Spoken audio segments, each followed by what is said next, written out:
ഇക്കയ്ക്ക് വേണ്ടിയാണ് ഞാൻ അറിയാതെ ഒന്ന് ഡാൻസ് ചെയ്തു. ഞാൻ ഇനിയും കളിക്കും. ഇക്ക ഇത് റിവ്യൂ കാണുന്നുവെങ്കിൽ ഈ റിവ്യൂ എടുക്കാൻ പറയുന്ന ഈ ചാനലിലുള്ള എല്ലാ ബ്രോയ്ക്കും ഈ റിവ്യൂ അറിയുന്ന എല്ലാവർക്കും ഒരു ലൈക്ക് ഒരു ഷെയർ ഇക്ക കൊടുക്കണമെന്നാണ് ഞാൻ പറയുന്നത്. ഇക്ക അടിപൊളി, സൂപ്പറായിരുന്നു. വിചാരിക്കാത്ത ട്വിസ്റ്റൊക്കെ കൊണ്ടുവരണുണ്ട്. പടം വന്ന് കണ്ടു നോക്കിയിട്ട് വയ്ക്കും.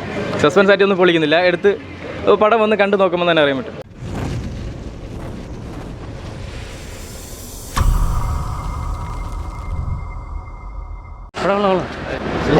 അത്യാവശ്യം ക്രൈം ത്രില്ലറാണ്. ഒരു വേറൊരു വെറൈറ്റി മോഡായിട്ട് എടുത്തിട്ടുണ്ട്. എല്ലാവർക്കും ഇഷ്ടപ്പെടും. ആസിഫ് അലി ഒരു തിരിച്ചുവരവാണ്. നല്ല സിനിമയായിരുന്നു. നല്ല കാണാൻ ലുക്ക് ഉണ്ടായിരുന്നു. നല്ല ഇതായിരുന്നു. അടിപൊളി പടമായിരുന്നു. കോംബോ മൂവിയാണ്. അപ്പം കണ്ടിരിക്കാം. ഫാമിലിയാണ്. നല്ല ത്രില്ലർ പടമാണ്. എടുത്ത് പുറത്തേക്കാം. പടം വന്ന് കണ്ടു നോക്കിയിട്ട് വയ്ക്കും. സസ്പെൻസ് ആയിട്ട് ഒന്നും പൊളിക്കുന്നില്ല. എടുത്ത് പടം വന്ന് കണ്ടു നോക്കുമ്പോൾ തന്നെ അറിയാൻ പറ്റും. കോംബോ അടിപൊളി പടം. സെക്കൻഡ് ഹാഫ് കൊള്ളാം. ഫസ്റ്റ് ഹാഫ് കുറച്ച് ഇതായിരുന്നു, ലാഗായി. സെക്കൻഡ് ഹാഫ് കൊള്ളാം. നല്ല പടമായിരുന്നു. ബിജു മേനോൻ്റെയും ആസിഫ് അലിയുടെ നല്ലൊരു കോമ്പിനേഷൻ ഉണ്ടായിരുന്നു. ഇൻവെസ്റ്റിഗേഷൻ ത്രില്ലറായിരുന്നു. നല്ല പടം. നല്ല ഓക്കെയാണ്. ആദ്യം നമ്മൾ ഈ പടത്തിൻ്റെ ഒരു ഇത് എങ്കിലും കണ്ടിരിക്കാൻ നല്ല അടിപൊളി പടമായിരുന്നു. വൺ ടൈം വാച്ചബിളാണ്. Super cinema. നമ്മൾ വിചാരിക്കാത്ത ട്വിസ്റ്റൊക്കെ കൊണ്ടുവരണുണ്ട്. പിന്നെ ഈ ക്യാരക്ടർ ആസിഫ് അലി നല്ല ചേർന്നുണ്ട്. രണ്ടുപേർക്കും ചേർന്നുണ്ട്. എടുത്ത് പറയാൻ രണ്ടൊരു ഇത് തന്നെ ആ കോമ്പിനേഷൻ നല്ല ഒത്തു പോകുന്നുണ്ട്. നല്ല വൃത്തി രണ്ടുപേർക്കും ആ ഒരു നിൽക്കുന്നുണ്ട്. ആ ലെവലിൽ ലാഗില്ല. പടത്തെ നമ്മൾ പിടിച്ചിരുത്തുന്നുണ്ട്. മെസ്സേജ് ആയിട്ടൊന്നും അങ്ങനെയൊന്നുമില്ല. One time watchable. നമ്മൾ ചുമ്മാ ഒരു ക്രൈം ത്രില്ലർ കാണുന്ന പോലെ തന്നെ. പടം കൊള്ളാട്ടോ. സൂപ്പർ പടം. നല്ല ത്രില്ലർ പടമാണ്. പ്രേക്ഷകർ ആയം തൊട്ട് അവസാനം വരെ പിടിച്ചിട്ടുകളെല്ലാം ഉണ്ട്.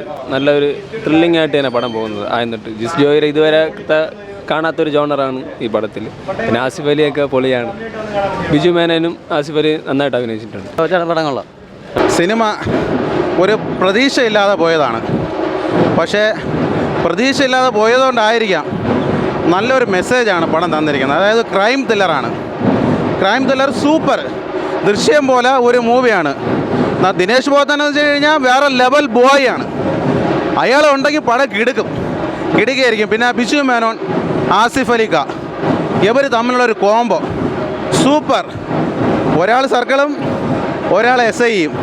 ആ സ്പേഷ്യലിനുള്ള സെറ്റ് എന്ന് വെച്ചാൽ അടിപൊളി. പിന്നെ പോലീസുകാരനിൽ നിന്ന് ഒരു ക്രിമിനൽ ഉണ്ടാകുന്നത്, അത് ഉണ്ടാവാൻ കാരണം എന്തെന്ന് വെച്ച് കഴിഞ്ഞാൽ അതൊരു ഡയറക്ഷൻ, ആ സ്ക്രിപ്റ്റ് റൈറ്റർ ഈ പടത്തിൽ ഈ പ്രേക്ഷകർക്ക് കാണാനായിട്ട് അത് എടുത്ത് കറക്റ്റ് വെച്ചു. അത് പോലീസുകാരനിൽ മക്കളുണ്ടാവുമ്പോൾ മക്കളെ നല്ല ഗുണത്തിൽ പഠിപ്പിക്കണം. നല്ല ഗുണത്തിൽ പഠിപ്പിക്കാതിരുന്നു കഴിഞ്ഞാൽ, തെറ്റ് ചെയ്ത് കഴിഞ്ഞാൽ മറ്റുള്ളവർ കുറ്റപ്പെടുത്തും. സ്വന്തം തന്തയ്ക്ക് ഒരുപാട് കുറ്റപ്പെടുത്താൻ പറ്റൂല. എന്ത് ചെയ്യാൻ പറ്റും? തന്തേനായിപ്പോയില്ലേ. പുള്ളിയുടെ മകൻ മരിക്കുമ്പോൾ അതിനുള്ളൊരു പ്രതികാരം, അത് നമ്മളെ ജനങ്ങളിൽ ആ ഒരു സിനിമ നല്ലൊരു മെസ്സേജ് തന്നിട്ടുണ്ട്. പിന്നെ ഒരുപാട് നാളുകൾക്ക് ശേഷം ആസിഫ് അലിക്ക വന്നിട്ടുണ്ട്. ഒരു വൻ തിരിച്ചുവരവും കൂടെയാണ്. ബിജു മേനോനെ പിന്നെ എടുത്ത് പറയേണ്ട കാര്യമില്ല. അടിപൊളി കോംബോയാണ്. ഈ ആസിഫ് അലിക്കനെ ഇതേപോലെ നല്ല ഡയറക്ഷനും നല്ല സ്ക്രിപ്റ്റിങ്ങും കൊടുത്ത് കൊണ്ടുവരണമെന്നാണ് എനിക്ക് പറയാനുള്ളത്. കൊണ്ടുവന്ന ഇക്ക പൊളിക്കുക തന്നെ ചെയ്യും. ഇക്കയ്ക്ക് വേണ്ടിയാണ് ഞാൻ അറിയാതെ ഒന്ന് ഡാൻസ് ചെയ്തു. ഞാൻ ഇനിയും കളിക്കും. ഇക്ക ഇത് റിവ്യൂ കാണുന്നുവെങ്കിൽ ഈ റിവ്യൂ എടുക്കാൻ പറയുന്ന ഈ ചാനലിലുള്ള എല്ലാ ബ്രോയ്ക്കും ഈ റിവ്യൂ അറിയുന്ന എല്ലാവർക്കും ഒരു ലൈക്ക് ഒരു ഷെയർ ഇക്ക കൊടുക്കണമെന്നാണ് ഞാൻ പറയുന്നത്. ഇക്ക അടിപൊളി, സൂപ്പറായിരുന്നു. ആസിഫക്കായ്ക്കും ബിജു മേനോനും അടിപൊളിയായിട്ടുണ്ട്. എല്ലാവരും പറഞ്ഞു അടിപൊളി. പക്ഷേ ഇന്നലെ നമ്മൾ കണ്ടതിനെ കാട്ടി ഇപ്പോൾ ഇറങ്ങിയതിൽ ഈ ഒരു 2 ആഴ്ചക്കകത്ത് ഇറങ്ങിയ പടങ്ങളിൽ ഇന്നലെ മമ്മൂക്കയുടെ പടം ഇറങ്ങി, അത് മാസാണ്. പക്ഷേ ഇത് ക്രൈം ത്രില്ലർ സൂപ്പറായിരുന്നു. ഒരു ലാഗ് പോലുമില്ല. ധൈര്യമായിട്ട് ടിക്കറ്റ് എടുത്ത് കാണാം. സൂപ്പറായിട്ട് അടിപൊളിയായിരുന്നു.